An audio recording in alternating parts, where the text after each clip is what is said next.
Parole de foi. Une émission qui vous relève. La parole de Dieu agissant En dans direct notre tous les esprit. soirs. C'est parce que Dieu, il veut que vous puissiez aussi vaincre. Pour que vous soyez épanouis. Maintenant, c'est totalement différent. Écoutez des expériences de vie. Participez à la prière quotidienne.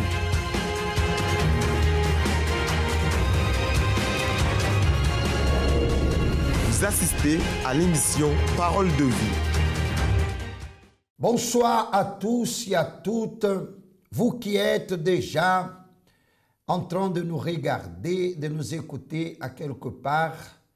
C'est votre émission Parole de vie qui rentre maintenant chez vous dans le but toujours de vous apporter une parole de foi, une parole que certainement, lorsque vous vous accrochez à cette parole, alors nous avons la certitude et une ferme assurance que cette parole, elle va produire des faits extraordinaires dans votre vie. Parce que la parole de l'Éternel, comme elle-même, elle relate, elle ne faillit jamais. Après avoir passé cette journée où nous avons dédié et nous dédions tous les dimanches la journée de la rencontre avec l'Éternel, avec le Saint-Esprit, tout en ayant une bonne direction qui vient de Dieu. Et nous sommes sûrs que toutes les personnes qui sont venues au centre d'accueil aujourd'hui, elles ont reçu cette direction, elles ont reçu la voie qui l'amènera vers la victoire. Mais la lutte, elle continue, le combat continue, et c'est pour cette raison que nous sommes ici ce soir avec vous. Je vous demande déjà de préparer un verre d'eau, une bouteille, et de placer là, proche au devant, votre appareil récepteur d'où vous recevez ce message. Et d'ici à quelques instants, nous allons adresser une clameur à votre faveur. Une clameur sera faite à votre faveur pour que la bénédiction de l'Éternel soit chez vous. Comme vous le savez, chaque soir, nous sommes ici avec Pasteur Daniel, le pasteur de l'église de Cergy, toujours dans la foi pour déterminer votre victoire. Pasteur Daniel, bonsoir. Bonsoir, Pasteur Santos. Bonsoir, cher ami.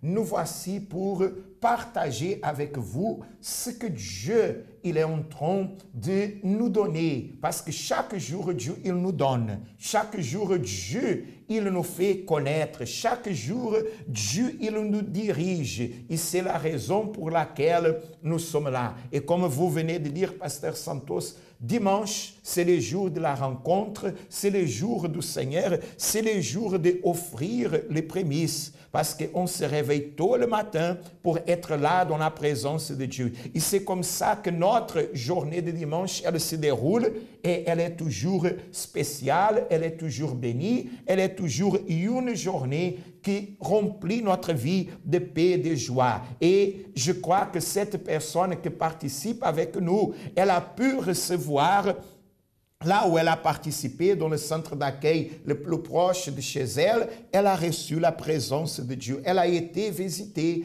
par le Saint-Esprit. Exactement, Pasteur Daniel, comme nous venons de dire, la lutte, elle continue. Donc, nous allons déjà demander à cette personne, Pasteur Daniel, de regarder avec nous le premier témoignage de cette fin de journée et de se préparer de toute manière, se préparer parce que nous allons prier à tout à l'heure, se préparer aussi en envoyant un lien ou un SMS à une personne, ou même en prenant le téléphone après cette petite intervalle qu'on aura quand le témoignage il va commencer à passer, d'appeler le téléphone. Et si vous connaissez quelqu'un, appelle-lui tout de suite, dites-lui de se connecter au elle.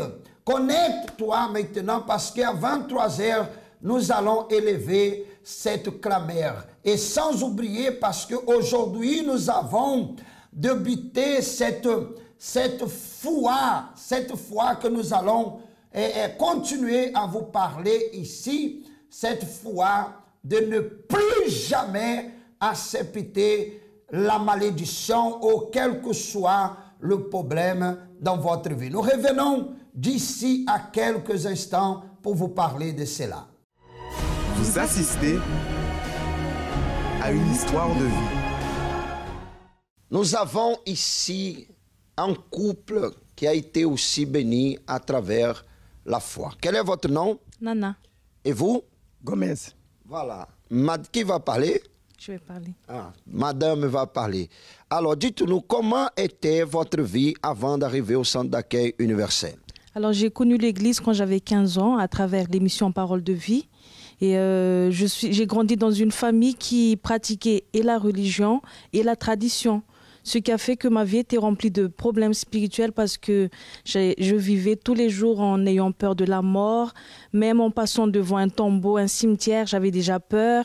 J'avais peur que quand il y a quelqu'un qui meurt, en fait, j'ai peur que cette personne revienne. Je croyais vraiment, en fait, qu'il y avait des esprits qui pouvaient revenir pour me tourmenter. Et du coup, j'ai grandi vraiment dans la famille qui vénérait les morts, qui déterrait les morts. J'ai aussi grandi dans une famille où il y avait beaucoup de violence verbale qui a causé en moi beaucoup de traumatisme, beaucoup d'insécurité, beaucoup de manque de confiance. Voilà, donc j'ai connu, comme je disais tout à l'heure, j'ai connu à travers l'émission Parole de vie, mais je suis venue par curiosité pour suivre ma mère parce que ma mère avait des problèmes de santé. J'ai appris à l'église à ne plus vivre une vie de religiosité parce que moi, je ne ratais aucune messe. Tous les dimanches, j'allais à la messe. Toutes les pratiques religieuses, je faisais, mais ma vie n'a jamais changé. Et quand je suis arrivée au centre d'accueil, j'ai commencé à lire la Bible, j'ai appris à faire la prière, à parler avec Dieu, pas à faire une récitation de prière.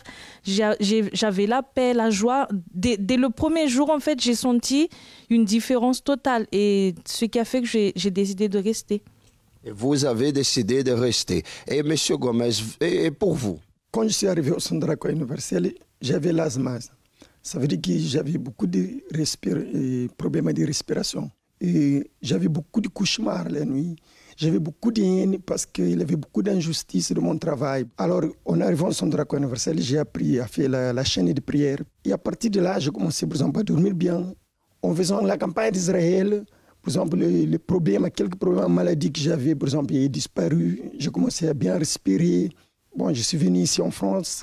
Après, je n'avais pas de papier. J'étais marié, mais sans papier. Une vie catastrophique. Ça veut dire qu'une seule salaire, beaucoup de fois on mangeait, par exemple, avec ticket restaurant, on était humiliés. Et là, le programme de campagne, propos de la campagne israélienne est arrivé, qu'on a fait le sacrifice et Dieu a répondu, m'a donné le papier. Aujourd'hui marié, béni dans la vie financière. Oui, béni. En train de grandir dans le travail. Oui. Plus de maladies. Plus de maladies. Nous revenons ici chez madame pour connaître la suite de son témoignage. Je venais presque tous les jours à l'église. Donc je venais pour faire la réunion des mardis parce que j'avais des maux de tête constants je crois pendant 5 ans, j'avais des maux de tête tous les jours. Donc même sans m'en rendre compte, les maux de tête sont partis. Les vendredis, je faisais la chaîne de prière pour la délivrance. À travers la foi, Dieu m'a donné la délivrance totale. Et à travers la campagne d'Israël, j'ai demandé à Dieu de me donner son esprit. Et à travers le sacrifice, j'ai pu avoir le Saint-Esprit, j'ai pu avoir la paix, délivrée, j'ai la paix, j'ai la joie et j'ai la vision de glorifier Dieu dans ma vie. Et le mariage, comment ça va? Ça va bien, grâce à Dieu. Le mariage, ça va très bien. Grâce à Dieu. Donc aujourd'hui, vous êtes heureux? Oui, pasteur. Content? Content. C'est fini les problèmes? C'est fini. Maladie? C'est fini. Les luttes continuent. Les luttes continuent. Lorsque le problème vient, la personne elle doit savoir que c'est seulement Dieu qui peut aider. Et j'ai suivi le conseil des serviteurs de Dieu. Je mettais en pratique. Alors quand je faisais cela, Dieu m'a aidé. Je crois aussi que cette personne, en faisant ça, peut-être en train de penser à abandonner. N'abandonnez pas parce qu'un jour aussi j'ai pensé à abandonner. Mais c'est là que j'ai révolté. J'ai dit non, je vais faire les choses comme il faut. Si Dieu a béni les autres, Dieu va me bénir. Alors j'ai vu ces résultats depuis 2014. Ils sont en train de continuer. Le manque du Saint-Esprit est la raison pour laquelle beaucoup ne restent pas dans la foi. Le plus grand problème des personnes qui ne l'ont pas encore reçu est qu'elles demeurent préoccupées à satisfaire leur propre volonté. N'aimez point le monde, ni les choses qui sont dans le monde. Si quelqu'un aime le monde, l'amour du Père n'est point en lui. Le Saint-Esprit est celui qui nous donne la paix, la force, la sagesse et le pouvoir pour affronter et vaincre le monde. Durant 7 jours, nous allons nous réunir pour nous dédier à la prière et au jeûne, à la recherche du bien le plus précieux, l'Esprit de Dieu.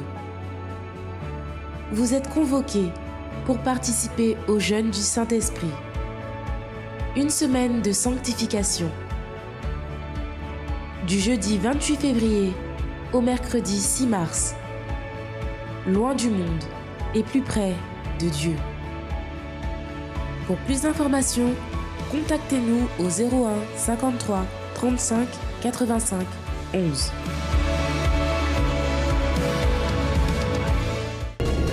Vous assistez à l'émission Parole de vie. De retour avec vous, chers amis, après ce témoignage merveilleux de Madame Nana et Monsieur Gomez. Tous les deux, ils sont arrivés seuls à l'église. Ils n'étaient pas mariés, ils n'étaient pas en couple. Et tous les deux, ils sont arrivés remplis de problèmes, de souffrances, avec une vie détruite, une vie malheureuse, d'échecs. Elle relate même, Madame Nana, qu'elle avait une religion. Sa famille avait une religion. Mais ils avaient tous une vie de souffrance, une vie de problèmes, une vie de bagarres, de disputes, de souffrances. Mais là, c'est le secret. Ce n'est pas changer de religion, ce n'est pas changer d'église. Quand vous venez au centre d'accueil universel, on vous montre toujours le chemin de la foi, les attitudes basées sur la parole de Dieu qui est infaillible. Et c'est comme ça que Madame Nana, elle a pu surmonter, elle a pu vaincre et aujourd'hui, elle y a une vie bénie. De son côté, son époux, Monsieur Gomez, qui avait aussi une vie difficile, qui n'avait pas de papier, qui n'avait pas de travail, qui n'avait rien, il a pu changer sa situation. Et tous les deux, à travers le propos, à travers la campagne, aujourd'hui, ils sont un couple béni, leur vie professionnelle, financière est bénie. Aujourd'hui, tout a changé. Et c'est ça, Pasteur Santos, la raison pour laquelle cette personne venant au centre d'accueil universel, elle reçoit la parole vivante, la parole efficace, la parole infaillible, c'est la parole de notre Seigneur Jésus-Christ. Et c'est ça le résultat qui arrive dans la vie d'une personne lorsqu'elle ne change pas de religion ou d'église, mais elle se met à pratiquer et à agir sa foi sur la parole de Dieu. Elle change d'attitude, elle change de comportement, elle change de vision. Et lorsque nous changeons de vision, des attitudes, alors Dieu aussi, il change à l'égard de cette personne. Parce qu'on dit toujours, Pasteur Daniel, une action provoque une réaction. Quand la personne, elle agit du côté vraiment positif, mais basé sur la parole de l'Éternel, alors l'Éternel aussi, il a le plaisir de se manifester dans la vie de la personne. Donc un témoignage vivant, extraordinaire, un témoignage qui montre vraiment que notre Dieu, le Dieu de la Bible, il existe. Et Pasteur Daniel, je profite ici parce que nous allons encore regarder un autre témoignage pour parler, parce qu'aujourd'hui, nous avons débuté ce propos où nous avons employé une phrase à cette personne en disant « plus jamais », parce que c'est la phrase que nous sommes en train de vivre jusqu'au 17. Plus jamais maladie, plus jamais problème, plus jamais blocage, plus jamais la solitude, plus jamais la tristesse, plus jamais l'angoisse, plus jamais la souffrance. Parce que c'est dans cette foi que nous sommes en train de vivre. On a commencé aujourd'hui. Nous qui sommes de Dieu, on ne peut pas accepter que les choses ne puissent pas se manifester dans notre vie telle qu'elle doit être. C'est pour cela que ce 17 jours donc on a commencé aujourd'hui, nous sommes en train de déterminer que plus jamais, 14 jours, plus jamais les mauvaises choses vont arriver dans notre vie ou elle sera dans notre vie. D'ailleurs, le Seigneur Jésus lui-même, il a employé cette phrase lorsqu'il était face à ces figuiers, pasteur Daniel, où il voulait manger du fruit, c'est-à-dire il avait une nécessité. Et donc en arrivant vers le figuier, il trouve qu'il n'avait pas de fruits. Et donc Jésus pouvait se conformer. Il pouvait dire, d'ailleurs, ce n'était pas la saison des figues, et nous savons l'histoire, elle nous relate, mais il a dit non, il n'y a pas de saison pour ceux qui ont la foi. Il n'y a pas de temps pour ceux qui croient en Jésus. Donc, il s'adressa à ces figuiers, il a dit que jamais, mais cela veut dire, plus jamais le fruit ne va naître de toi. Parce que quand j'ai eu besoin de toi, tu n'étais pas prêt à me servir. Donc, Jésus même, il a employé ce mot, plus jamais. Il ne veut pas que nous ayons une vie de souffrance, une vie de mal-être, une vie difficile, Amir, que nous écoute maintenant. Donc, plus jamais cette souffrance, pasteur Daniel. Il faut que cette personne elle soit déterminée à employer cette phrase pour qu'elle ait un changement dans sa vie. Parce que la personne, elle vient à Jésus et elle écoute sa parole. Et Jésus lui-même a dit au figuier, plus jamais naîtra fruit de toi. Et le lendemain, le résultat était là. Oui. Le figuier a été sec, avait séché. Et c'est ça que cette personne, elle doit comprendre une chose. Il y en a des phrases, il y en a des mots, il y en a des paroles, il y en a des choses que nous employons, mais que nous ne pouvons pas tout simplement faire sortir de notre bouche. Elle doit provoquer dans notre vie un changement. Et c'est ça que le Seigneur Jésus l'a dit. Parce qu'il pouvait passer par le figuier sans remarquer, sans rien dire, sans attirer l'attention de ses disciples au figuier. Mais il l'a fait exprès pour montrer le pouvoir de la foi et pour montrer que s'il y en a en nous cette foi, il y aura toujours les résultats que nous croyons, que nous avons en nous de recevoir. Et peut-être, cher ami, vous êtes là et vous dites, j'aimerais changer ma situation, mais vous ne pouvez pas vous conformer au problème. Vous ne pouvez pas vous conformer à ce que sont les situations, les souffrances que vous êtes en train de vivre. Il faut dire plus jamais, mais il faut dire avec les attitudes. Il faut dire avec la foi. Il faut dire dans la certitude que c'est la parole du Seigneur Jésus qui va changer votre vie. Exactement. Elle peut même, pasteur Daniel, avant le témoignage, cette personne qui nous écoute, elle peut écrire déjà là dans son commentaire qu'est-ce qu'elle ne veut pas que ça soit dans sa vie. En employant ce mot, c'est-à-dire plus jamais la maladie, par exemple, plus jamais des souffrances, chacun selon ses situations, mais pas, comme vous venez de dire, dans un acte religieux. Parce que Madame Nana et Monsieur Gomez, c'est comme s'ils ont employé, sans savoir ce mot, plus jamais la souffrance, mais dans une attitude de foi. Nous allons regarder encore ce témoignage, mais écrivez-la, plus jamais cette situation. Par exemple, nous sommes dans quelques jours encore pour finir, mercredi, je crois, cette semaine du baptême du Saint-Esprit, de ce propos du Saint-Esprit que nous sommes en train de vivre. Donc vous pouvez écrire plus jamais rester sans être baptisé du Saint-Esprit. Parce que mercredi, au jeudi, au lundi, quelque chose d'extraordinaire va se passer dans votre vie. Regardons ce témoignage et nous reviendrons tout de suite. Vous assistez à une histoire de vie. Comment vous êtes arrivé au centre d'accueil universel? Moi, je suis arrivée avant. J'ai prié dans une église, donc du coup, il y a ma sœur qui m'a invitée ici. Je suis venue en 2006. Après, à cette époque-là, on était fiancés avec mon mari. Là, actuellement, c'est mon mari. Donc, du coup, je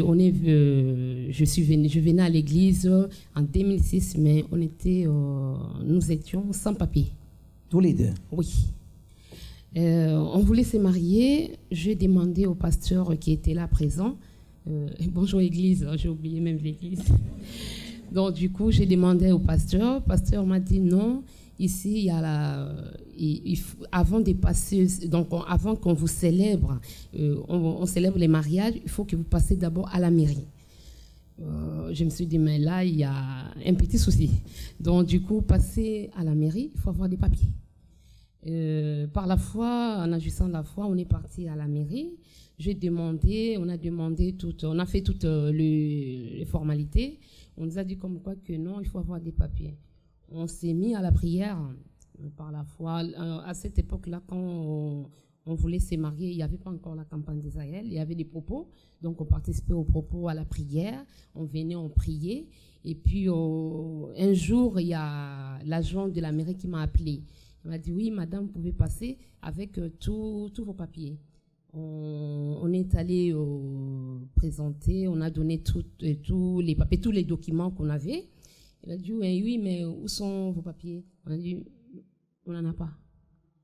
Et puis après, il a dit, ok, d'accord. Il a dit, bon, on vous appellera pour fixer une date. On est parti. Même sans les papiers? Sans les papiers. Donc après, quand on est parti, toujours en priant, toujours avec la fêtélité envers Dieu, Dieu nous a honorés. On nous a appelés à la mairie comme quoi on va célébrer notre mariage le 10 juin. Donc là, on fêtera 10 ans de mariage. Et puis après, on a obtenu les papiers, la formation, donc on vivait très très bien. On menait une bonne vie. Et puis après, en 2011, arrivé en 2011, là c'était 2006-2007, on vivait très bien. Donc du coup, en 2011, il y avait la campagne d'Israël. Mais entre-temps, on avait fait les campagnes avant. Donc il y avait des améliorations, il y avait la bénédiction, donc Dieu bénissait toujours. Et puis après, on s'est dit, mais on a tout, mais pourquoi on va faire la campagne? On a tout, on n'a pas besoin alors. On n'a pas besoin de faire la campagne, donc on vit bien. Pourquoi on va faire la campagne? Dieu nous a déjà donné, nous a bénis, on a notre famille, on a une fille, mais pourquoi on va faire la campagne encore? Ces jours-là, pasteur, donc c'était les mêmes jours, la nuit des 7 jours, la maison a pris feu. On s'est dit, mais les pompiers sont venus, c'était vraiment un dégât. Donc du coup, il fallait qu'on nous dégage de cette maison. Et puis là, on était venus maintenant sans domicile. Les problèmes, ça commençait encore moins. Je me suis dit, mais on prie Dieu, on a fait la campagne, tout était... On n'avait pas fait. On n'avait pas fait. Avant, oui, jusqu'à que tout soit bien.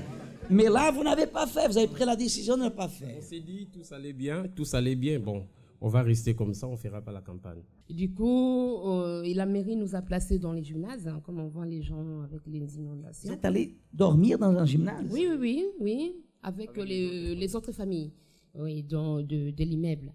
Donc, du coup, par là, il y avait la campagne qui s'était présentée encore. Comme on n'avait pas fait la campagne, donc du coup, je me suis dit, oui, Dieu aura pitié de nous, je vais faire la campagne. Après, de là, on nous a placés dans une association. L'association nous a mis dehors. Je me suis dit, mais Seigneur, il faut faire quelque chose. Parce que là, c'est une humiliation devant la famille, parce que la famille, nos deux familles savent bien qu'on prie. Après, il y a la campagne d'Israël 2012. C'est présenté. Moi, j'étais là. Il y a mon mari aussi qui était là. Le lendemain, on nous appelle, la maison vous a été donnée. Et puis en 2014, un autre pasteur est venu, il a dit, mais pourquoi vous n'achetez pas la maison? On s'est dit, mais pourquoi on ne va pas acheter? On a tout, on a des sous, on se lance. Et aujourd'hui, vous allez construire votre maison? Donc aujourd'hui, locataire, un propriétaire. La photo de la maison actuelle? C'est à peu près. C'est à peu près comme ça que vous allez construire votre maison. Comment vous vous sentez aujourd'hui, madame? Je me sens en paix. Je dis toujours que Dieu est fidèle. Ça vaut la peine, ça vaut pas la peine? Ça vaut la peine. Dieu vous bénisse, monsieur, madame. Merci beaucoup. Congrès des vainqueurs. La parole de Dieu dit, j'aime ceux qui m'aiment, et ceux qui me cherchent me trouvent. Avec moi sont la richesse et la gloire, les biens durables et la justice. Je vivais en fait avec une situation de précarité parce que j'étais sans papier en France depuis 6 ans que je suis arrivé. Situation où je travaillais avec des papiers des gens, j'étais obligé en fait de dépendre de ces personnes parce qu'à la fin du mois, c'était dans leur compte bancaire qu'ils reçoivent des virements et moi j'attendais encore 1 mois de plus pour pouvoir être payé. Venez participer à nos conférences pour découvrir comment réussir dans votre vie professionnelle. Et quand j'ai commencé à comprendre la parole qui sortait de l'hôtel, comment prendre des attitudes, ne pas accepter une vie comme ça de précarité, là j'ai compris qu'il y avait quelque chose à faire. Et c'est comme ça que j'ai commencé à faire les chaînes de prière du lundi pour la vie financière. J'ai eu mon permis de conduire après beaucoup de luttes bien sûr, un travail que j'aime beaucoup. Je suis concierge de nuit dans un hôtel de luxe à Paris. Je n'ai plus de problème de titre de séjour, j'ai des papiers. Chaque lundi, dans chaque centre d'accueil, à 7h, 10h, 15h et 19h30. Également à midi et à 20h au siège. Pour plus d'informations, contactez-nous au 01 53 35 85 11 ou visitez notre site centredaccueil.fr. 2019, c'est l'année de votre conquête. Provoquez l'étonnement. Vous assistez à l'émission Parole de vie. Du retour avec vous, c'est votre émission Parole de vie. Parole de vie, c'est une émission de foi. C'est une émission qui apporte véritablement le bonheur à tous ceux et celles qui croient. Voyez ce témoignage, pasteur Daniel, de ce monsieur et cette dame. Une foi remplie de problèmes. Et son témoignage attire notre attention. Nous étions en train de parler ici, attire vraiment notre attention parce qu'ils sont venus à l'église, remplis de difficultés, problèmes, sans papier, sans maison, et en mettant cette foi en pratique, en disant ce mot-là, plus jamais de souffrance, ils ont commencé à voir l'effet de la foi dans leur vie, jusqu'à obtenir des maisons, papier, avoir une vie stable, tranquille, mais à un moment donné, l'accommodation, pasteur Daniel. Et c'est ça, pasteur Santos, que cette personne, elle doit comprendre. Parce qu'il y en a un objectif dans tout ce que nous faisons devant l'Éternel. Il y en a un propos de foi, et je me lance, je me plonge. Cela va empêcher cette accommodation d'y arriver dans ma vie. Exactement. Et quand cette accommodation, elle est combattue à travers les propos, à travers les chaînes de prière, à travers les attitudes de foi que nous prenons chaque jour en venant au centre d'accueil universel, il y en a le combat à l'accommodation, alors il y aura toujours les résultats. Ils ont vu les résultats, mais ils ont permis l'accommodation dans leur vie. Ils ont tout perdu. D'un coup, ils ont perdu. D'un moment ou l'autre, tout a été basculé dans leur vie. Et c'était de nouveau, quand ils ont commencé à agir la foi, qu'ils ont pu rebâtir. Et aujourd'hui, ils disent qu'ils ont, à travers la campagne, ils ont obtenu leur nouvel appartement. Ils sont devenus propriétaires et ils ont même démarré la construction de leur maison. Alors, c'est ça, cher ami. Nous sommes dans ce propos. Plus jamais, et peut-être vous dites, mais Qu'est-ce que je dois faire encore? Vous devez vous plonger, vous devez agir, vous devez saisir cette phrase et dire, c'est pour moi, c'est moi qui va faire, c'est moi que je veux manifester ma foi, c'est moi que je veux voir le fait, la grandeur de Dieu, le pouvoir de l'Éternel dans ma vie. Je n'accepte pas d'être accommodé, je n'accepte pas l'accommodation dans ma vie. S'il a dit plus jamais, moi aussi, je le dis plus jamais à ce problème professionnel, à ce problème conjugal, à ce problème d'infirmité, de maladie, parce que Dieu, il peut agir lorsque je n'accepte pas l'accommodation en moi. C'est ça, Pasteur Daniel. Juste, on va prier maintenant. Il est presque 23 heures. Voyez, plus jamais, c'est en pensant là, c'est pas seulement du côté, par exemple, plus jamais maladie, plus jamais la misère, plus jamais le blocage, mais plus jamais aussi ce qui empêche Dieu de se manifester, l'accommodation, les doutes, la peur. Justement, exactement. Plus jamais ces choses dans notre vie. C'est la raison pour laquelle nous allons élever cette clameur maintenant. Nous avons déjà notre verre d'eau ici. Et dans 30 secondes seulement, vous allez juste entendre les spots du moment de la prière. Nous allons revenir pour déterminer plus jamais que ce problème soit dans votre vie.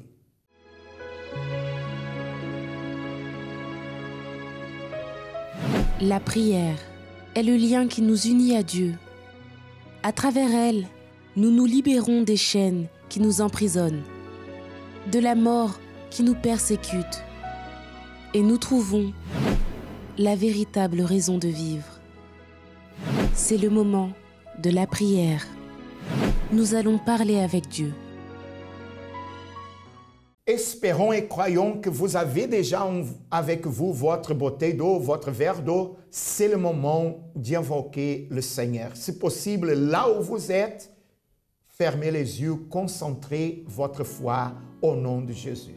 Seigneur, notre Dieu et notre Père, nous voulons, Seigneur, dire jamais, car notre Seigneur Jésus l'a dit au figuier, qu'il ne naisse plus de fruits de toi, plus jamais. Et cette personne, mon Dieu, qui est connectée dans cette émission, elle y en a, Seigneur, des choses, des situations, des problèmes, des difficultés, Seigneur, des pensées, Seigneur, à dire plus jamais. Et c'est dans cette foi que nous t'invoquons, Seigneur, pour que ton pouvoir se manifeste dans sa vie, dans son corps, dans ses chemins, afin d'y arracher la maladie physique, la spirituelle, le problème de santé, le malheur, Seigneur, qui a frappé la vie de cette personne. Et depuis, Seigneur, un bon moment, Seigneur, elle va, Seigneur, de médecin en médecin, de spécialiste en spécialiste, sans trouver, Seigneur, la solution, la guérison. Mon Dieu, cette personne qui souffre avec une infirmité, Seigneur, quelconque, manifeste ton pouvoir, mon Dieu, pour guérir. Manifeste, Seigneur, ton pouvoir, Seigneur, pour faire le miracle, pour, Seigneur, rétablir, Seigneur, son corps, sa santé. Au nom du Seigneur Jésus-Christ, mon Dieu de même, Seigneur, viens libérer cette personne, mon Dieu, qui souffre avec des problèmes spirituels. Peut-être, Seigneur, elle est tombée dans une dépression profonde. Peut-être cette personne, elle se renferme, Seigneur, à la maison, chez elle, remplie, Seigneur, d'angoisse, de tristesse, Seigneur, de solitude.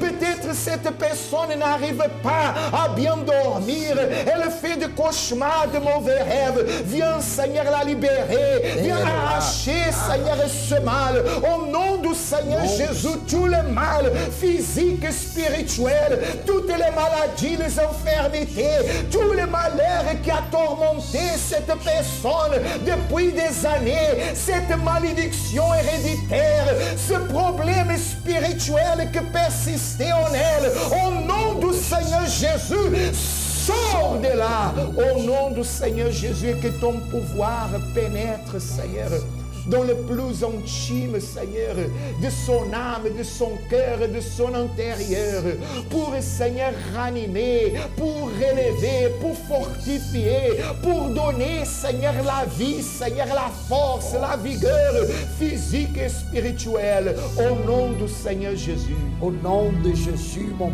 Père, en accord avec ton serviteur, mon Dieu, plus jamais ce problème que cette personne, elle a écrit sur le commentaire maintenant, mon Dieu. Il y a ceux qui ont dit plus jamais la maladie, plus jamais la tristesse, plus jamais les doutes, plus jamais la peur, plus jamais l'incertitude, le manque de confiance, plus jamais ce complexe d'infériorité, Seigneur.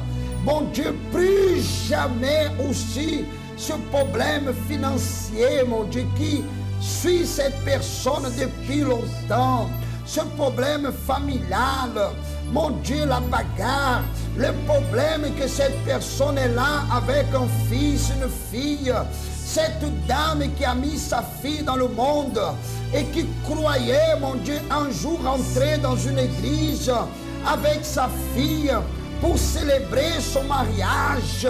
Et aujourd'hui, elle constate que sa fille, elle est connue dans le quartier parce qu'elle sort avec plusieurs garçons, avec plusieurs hommes.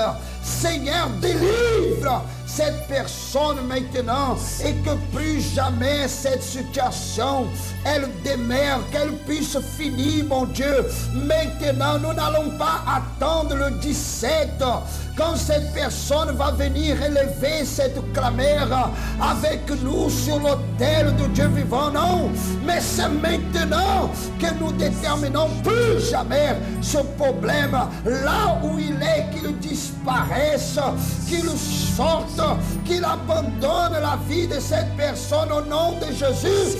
Sors maintenant au nom de Jésus-Christ. Et nous bénissons, mon Dieu, cette eau maintenant. Mon Dieu, ce point de contact, lorsque nous allons boire de cette eau, que la vie rentre en nous, Seigneur. Et là où cette personne, elle se trouve, qu'elle soit bénie, restaurée au nom du Seigneur Jésus. Et vous qui croyez, dites Amen. Grâce à Dieu. Voilà, mes amis, vous pouvez maintenant ouvrir cette bouteille comme nous l'avons fait là maintenant et buvez une portion de cette eau et soyez bénis là où vous êtes. Voilà, soyez bénis là où vous êtes. Recevez cette victoire parce que nous sommes sûrs que plus jamais ce problème, il va continuer. Nous vous demandons seulement parce que nous vivons par la foi. Et cette foi, elle nous enseigne. C'est Jésus qui nous enseigne à ne pas baisser les bras. C'est-à-dire à être constamment dans cette lutte, en persévérant, en luttant, en ne pas désistant. Donc plus jamais le problème, il va continuer dans votre vie. Mais il est nécessaire, pasteur Daniel, que nous persévérons, que nous continuons. C'est pour cette raison que demain, nous sommes là avec ce groupe que nous sommes en train de rassembler de plus en plus, ces 400 vaillants qui se sont venus et se joindre à David, et que David est devenu leur chef, des gens qui étaient mécontents, qui avaient des créanciers, qui avaient des problèmes financiers et que leur vie a changé. Nous sommes en train de faire cette convocation à ces 400 vaillants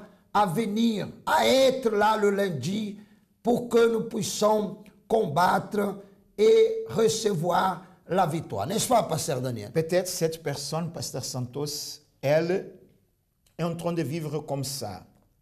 Un CDD ici, après elle s'arrête quelques mois, après elle prend un autre emploi, un autre travail, et elle recommence à vivre toujours de travail en travail, quelques mois au chômage, quelques mois qu'elle ne voit pas les revenus, elle ne voit pas la bénédiction, elle ne voit pas ce qu'il faut voir. Il faut arrêter cela. Oui. Disons plus jamais. Et demain lundi, le congrès de succès, le congrès financier sera là pour dire plus jamais. Vous serez où, pasteur Daniel? Cergy, 51 rue Francis Combe, cité artisanale, à 10h, à 15h et 19h30. Et sans beaucoup tarder, nous serons ici au siège national, au 254 rue du Faubourg Saint-Martin, dans la même foi pour déterminer votre victoire. 7h, 10h, midi, 15h et spécialement à 20h. Pour connaître le centre d'accueil le plus proche de chez vous, vous avez des options. Première, rentrez dans notre site web centredaccueil.fr ou alors appelez notre ligne amie 24 heures 01 53 35 85 11. Je répète, 01 53 35 85 11. Il y aura quelqu'un au bout de cette ligne qui vous donnera toutes les informations supplémentaires. Nous sommes à la fin de notre émission. Demain, nous serons ici à nouveau à la même heure, dans cette même fréquence, avec des hommes de Dieu qui vont encore vous apporter une parole de vie. Pasteur Daniel, un dernier mot. Que cette personne elle puisse dire plus jamais. Que Dieu vous bénisse. Les conséquences de la dépression au travail. Selon une étude, 12% des femmes et 6% des hommes âgés de 30 à 55 ans déclarent souffrir au moins d'un trouble mental. Parmi ces personnes, plus de 20% ont réduit leur temps de travail.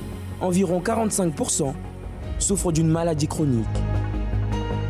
Souffrir de troubles mentaux diminue les chances de garder son travail.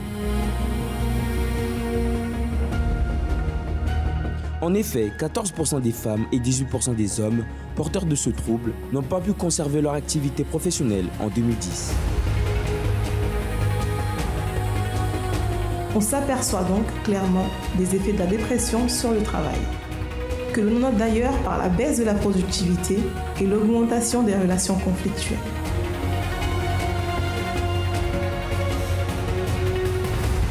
Si l'on sait que la perte d'emploi peut être un facteur déclencheur de la dépression, dans le sens inverse, on peut vérifier que la dépression peut être un déclencheur de la perte d'emploi.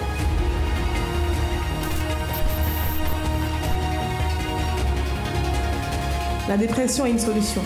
Le suicide n'est pas la solution.